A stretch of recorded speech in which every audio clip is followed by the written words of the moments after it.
Good morning, everyone. By any objective standard, the violence, chaos, and anarchy in Portland is unacceptable.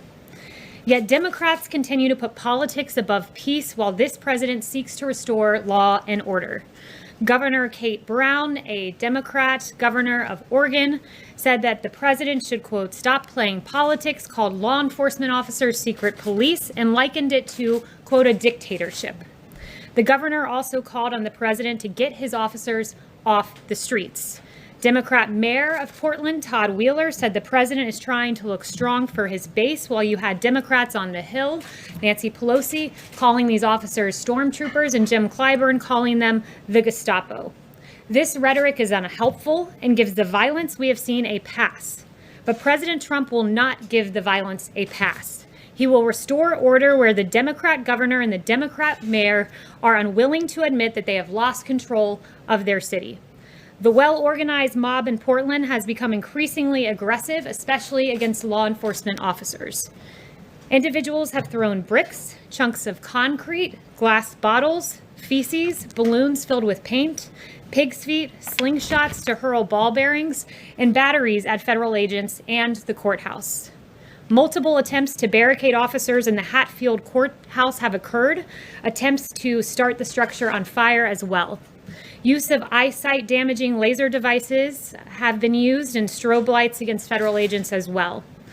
But according to Speaker Pelosi, when asked about the violent removal of statues, people will do what they do. The Trump administration urges state and local officials to work cooperatively to restore law and order. Operation Legend is a great example of this. At the governor's request, we went into Kansas City and surged the area with federal assets, FBI, DEA, ATF, and U.S. Marshals. This was named after Legend Taliaferro, a 4-year-old young boy who lost his life and was shot in his bed tragically. This has been a successful operation that has been waged in his name, including the arrest of wanted fugitives. Similarly, President Trump is taking action in Portland, even though you have a Democrat mayor and Democrat governor unwilling to work with us in this situation. We are surging resources along with Secretary Wolf at DHS and augmenting the Federal Protective Service to safeguard federal property. The bottom line is that this president stands with law and order, which leads to peace, and we will not allow Portland to become the new CHOP like what we saw in Seattle. And with that, I'll take questions. John.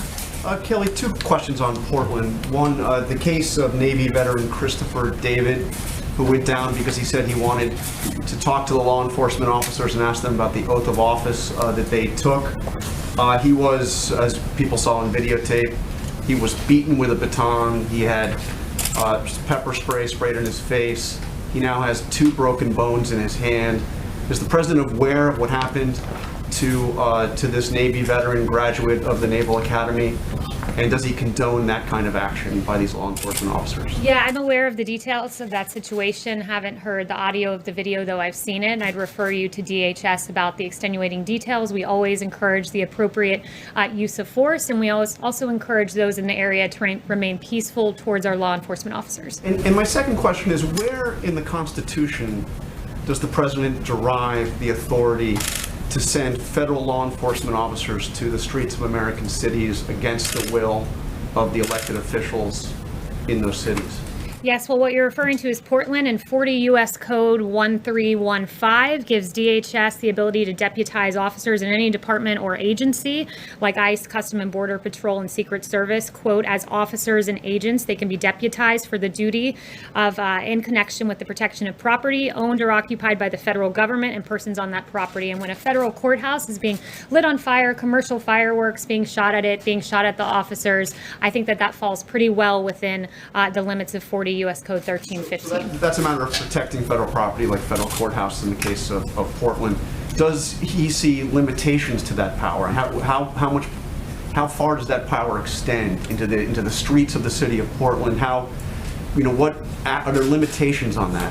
So under that authority to protect a federal property. Under the law, we believe that agents can conduct investigations of crimes committed against federal property or federal officers. And in the case where you have someone shooting off a commercial grade firework and then running across the street, we don't believe that extends past our jurisdiction. Yes. Kayleigh, thank you. Yesterday, the president tweeted out an image of himself wearing a mask. He said that wearing a mask is an act of patriotism. No one is more patriotic than him. Then just hours later, he was spotted at the Trump Hotel not wearing a mask. Why did it take him so long, first of all, to be seen wearing a mask in public? And why the mixed messaging on this critical health issue that his own top health officials have said is critical to fighting this pandemic? The president's always been consistent on this, that masks, according to the CDC, are recommended but not required. He has said that he would wear one in the case he couldn't appropriately socially distance. And he wore one and put up the picture on Twitter, as you saw. Does he think that it's important to lead by example on this issue? Well, the president has led. He's been consistent, even going back to March 31st, when he said, then my feeling is if people want to do it, there's certainly no harm to it. But he hasn't done it, Kayleigh. He hasn't worn a mask. And so it's sending, is it not mixed signals? The president wore a mask in May. The president wore a mask at Walter Reed out of an abundance of caution. But as I've made clear from this podium, the president is the most tested man in America. He's tested more than anyone, multiple times a day. And we believe that he's acting appropriately. Let me ask you about the federal stimulus, if I might. Negotiations are ongoing. Why is the White House blocking Republican requests for more funding for testing and contact tracing? Senator Roy Blunt saying it just doesn't make sense. I think that's just wrong. So no one is blocking any money from testing. One of the things I would add is that this is an ongoing negotiation. We're just in the early days of that. Currently in federal coffers, we have $10 billion, that's with a B, unspent, that is allocated for testing. And we want to ensure that in phase 4, there is money that is targeted for testing in the way that makes most sense. Republicans say they need that money. Is the president willing to come to the table? We're willing to put in money for targeted testing that makes sense, not just dumping money into a pot that already contains $10 billion. Kayleigh, there's very little support in Congress for a payroll tax cut, but the president keeps pushing for it. Why is that so important to him? How does a payroll tax cut help the 25 million Americans out of work when they're not getting a paycheck?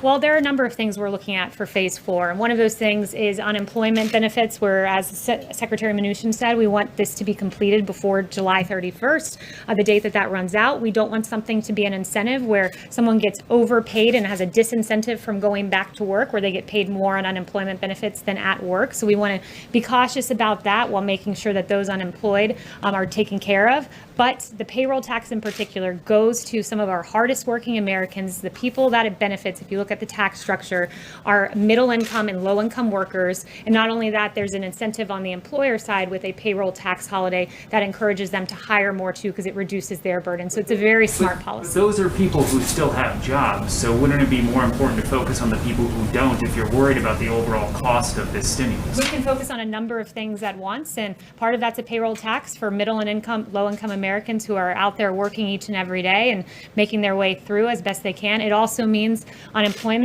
benefits. It also means direct payments to Americans. So we're looking at all of that, and we would like to see all of that. The second question on the briefing today at 5 o'clock, should we expect to see members of the coronavirus task force? Will Dr. Fauci, will Dr. Birx be there?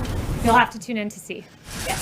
Thank you. On Portland, on sending agents to Portland, as well as plans for Chicago, why are these the right people to send? My understanding, these agents often work on human smuggling, drug trafficking, things like that. Do they have the right skill set, whether it's gun violence in Chicago or quelling unrest in Portland?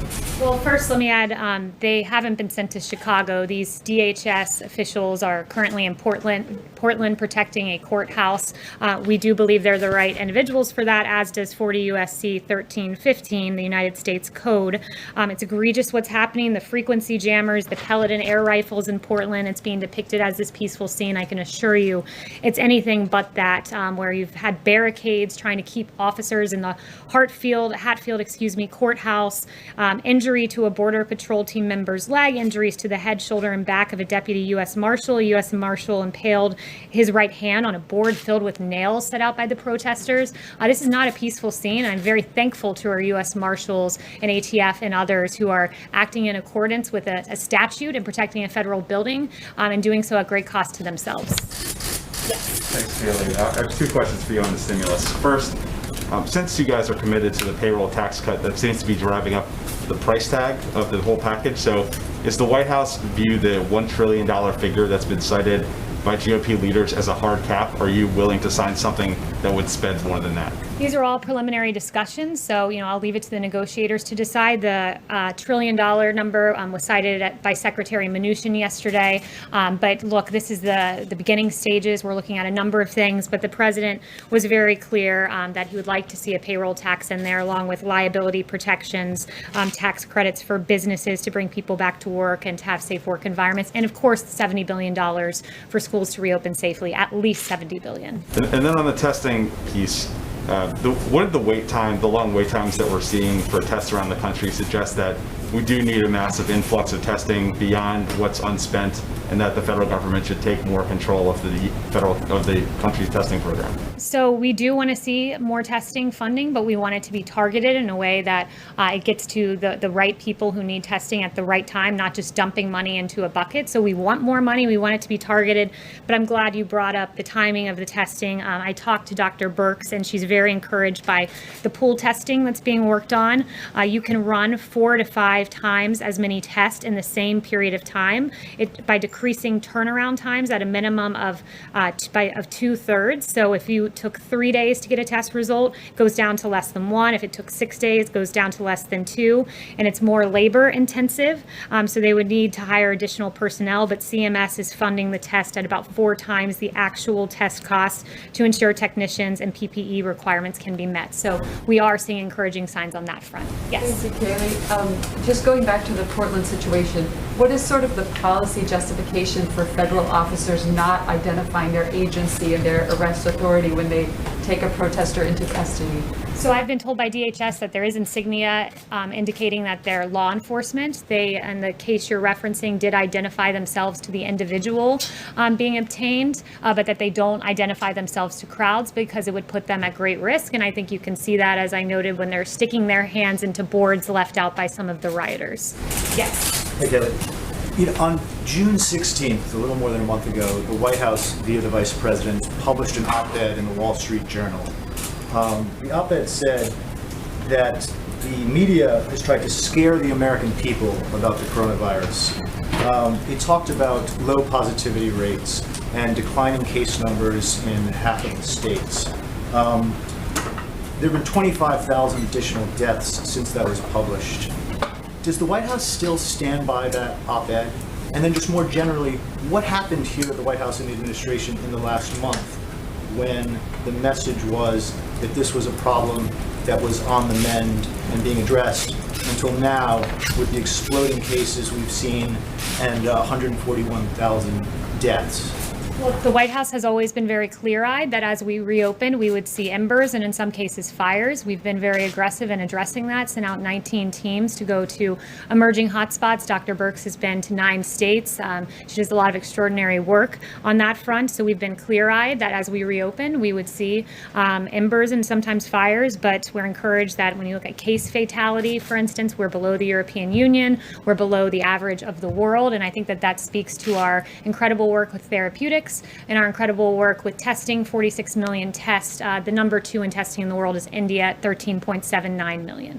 Do you still see the main problem, as the op-ed pointed out, as the media trying to scare the American people over coronavirus? I think in many cases the media has tried to scare the American people. I think there's been a deficit in reporting about the cost of staying shut down, for instance. When you have the fact that the American Cancer Society saying that during the pandemic we saw an 80% drop in cancer cases being identified, there are real costs to a draconian extended shutdown, and you never heard the other side of the health equation. You never heard that mammograms were down by 87% and colonoscopies down by 90% and drug overdoses going up month after month through the lockdown. So it was the right decision to make.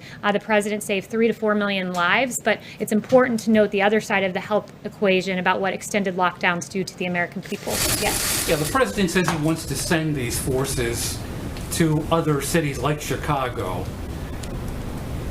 Cities where the federal property isn't necessarily under attack. What are they going to do when they get to Chicago and these other cities with higher crime rates, higher shooting rates, higher murder rates? If the president's worried about that, what are they going to do? What are they going to arrest people I think you're getting ahead of the president here. charges.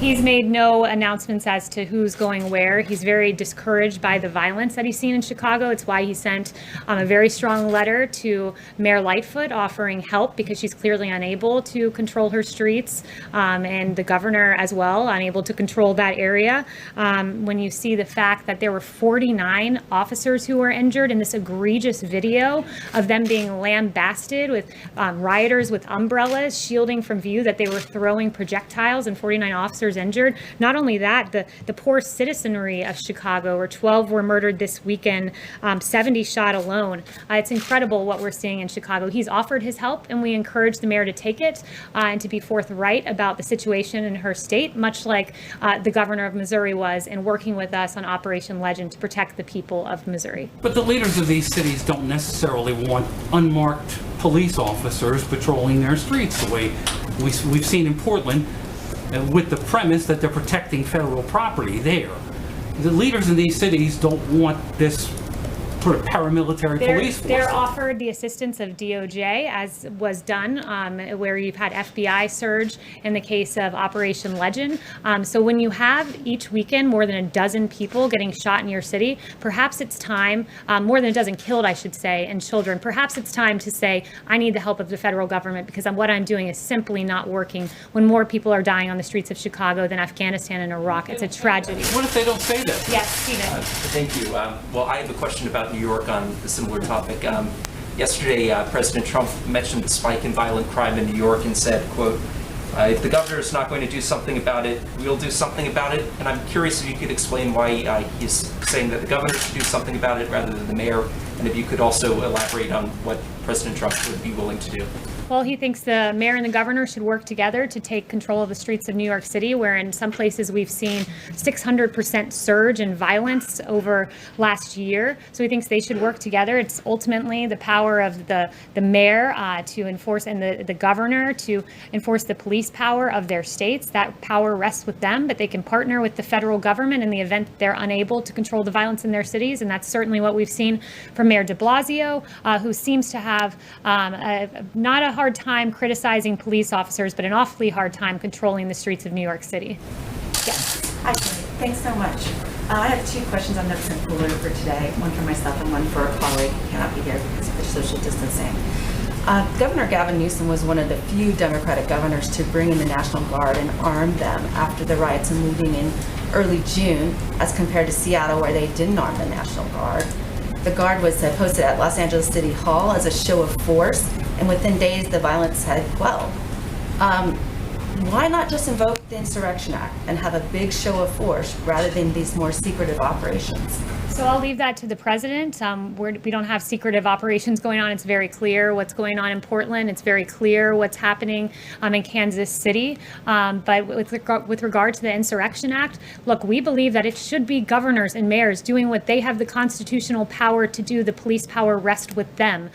So it's up to this president whether he ever decides to invoke that. But governors and mayors really need to step it up, particularly in Democrat cities where Democrat streets are out of control. And then the one for my colleague, John Gizzi at Newsmax is asking, what are the president's thoughts on John Kasich supporting Joe Biden in his plans to appear at the convention? What was that? for him? I didn't hear the last. John Kasich is supporting Joe Biden, and he plans to attend the convention and support the Democratic convention. So that would be a question for the campaign, but this president's quite proud of his record in the Republican Party and quite proud to have the support of 96% of the party, more than any predecessor in the history of the Republican Party. Yes. Thanks, Kayleigh. You said earlier that the president was tested multiple times a day. We knew he was tested daily, but can you elaborate on that? How many times a day is he tested? He's tested often. I'm not going to read out exactly how many times he's tested a day, but sometimes it is more than one time a day.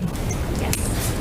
Yesterday, the president said that when he was previously doing briefings, we had a lot of people watching, record numbers watching the history of cable television.